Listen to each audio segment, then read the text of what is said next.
Wow. Oh, man, what a bad dream. I dreamed I was being electrocuted by my guitar. Whew. Lucky for me, it's just a bad dream. But for other people, it was a reality.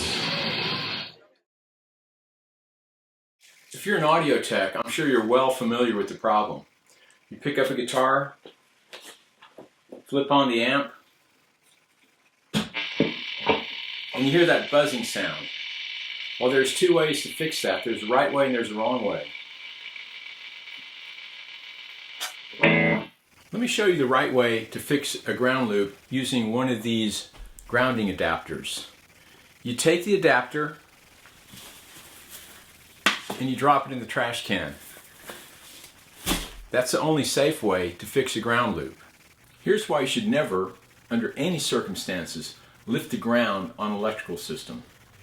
Now, everybody knows that electricity comes along with certain hazards. It's only safe because of the built-in safeguards, the built-in protections that we put in there.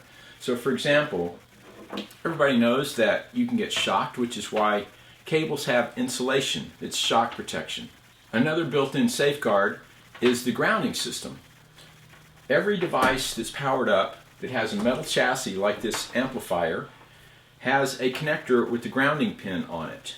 The grounding pin is connected to the green wire in the power cable, and that green wire is connected to the chassis of the amplifier.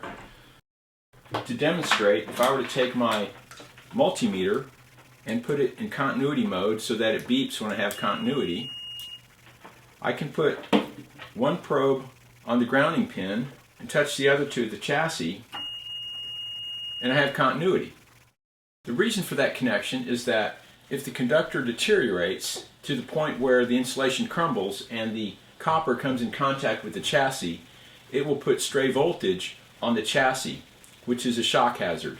So by connecting the grounding conductor to the chassis, that makes sure that in the event of a short to the chassis, there is a low impedance path to complete the circuit that will make a lot of current flow, and it'll trip the circuit breaker. Low impedance means very little resistance. And according to Ohm's law, the lower the resistance, the higher the current for the same amount of voltage. And when it comes to short circuits, we want high current to flow, because the higher the current, the faster the circuit breaker will trip and clear that fault. But if that connection between the electrical ground and the chassis is interrupted, and there's a short to the chassis, now there's voltage on the chassis, but it's an open circuit, no current will flow, and the circuit breaker won't trip. That makes it very dangerous.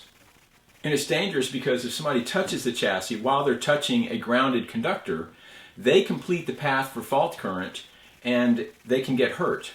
When you put one of these adapters on a grounded connector, it breaks the connection between the grounding pin and the chassis. Now think about this. When you take a guitar cable and you connect it to the amplifier, now the shield of the guitar cable is connected to the chassis. So if there's stray voltage on the chassis, there's now stray voltage on the shield of the guitar cable. And when you connect the cable to the guitar, the shield is connected to the bridge, which is connected to the strings.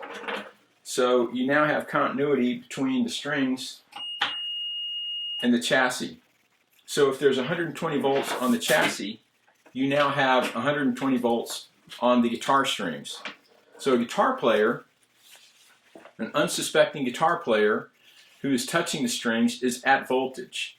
Now that guitar player is like a bird on a wire. It's an open circuit, so no current will flow. Usually because the person is probably wearing rubber-soled shoes, standing on a wooden stage, maybe covered in carpet, so they're not completing the circuit.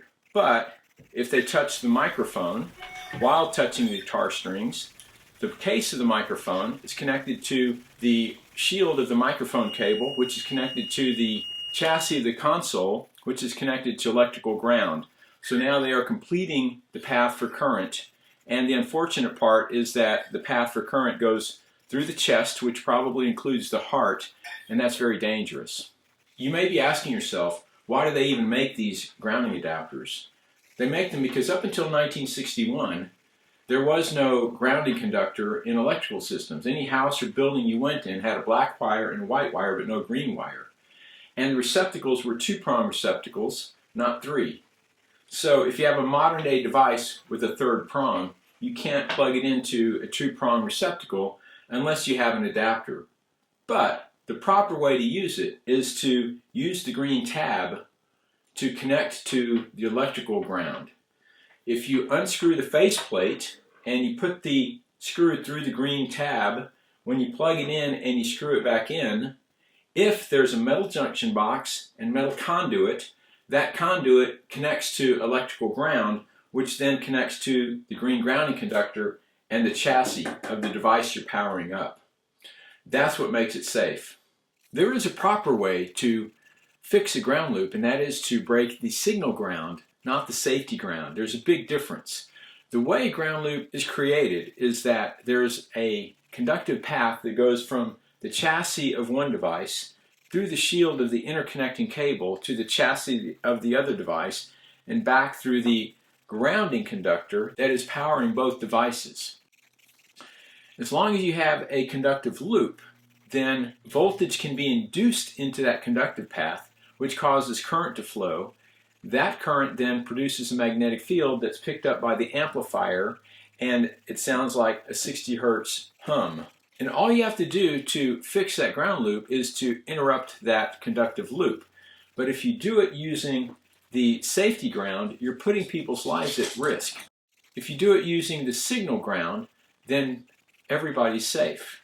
You can do that by using an audio isolation transformer like an IL-19 or something similar, or you can just build an adapter, a 3-pin XLR to 3-pin XLR, short adapter, and don't connect pin 1 to pin 1, or in other words, don't use the shield. It might take you some time to find out exactly where to plug in that adapter or to plug in the audio isolation transformer, because typically there are dozens and dozens of audio cables. But with a little patience, a little time, you can methodically sort through, try it here and there, and eventually you'll find the right place to plug it in to eliminate the ground loops. And you may have more than one, so it may take you more than one adapter or more than one audio isolation transformer. This is a problem that affects not only audio circuits, but video circuits as well. And whatever the case may be, under no circumstances is it ever safe to lift the ground. When you use a grounding adapter to lift the ground, you're violating one of the most basic safeguards we have to protect ourselves against the hazards of electricity. You're in effect saying either, I don't know what I'm doing, or I don't care that I'm putting somebody's life at risk.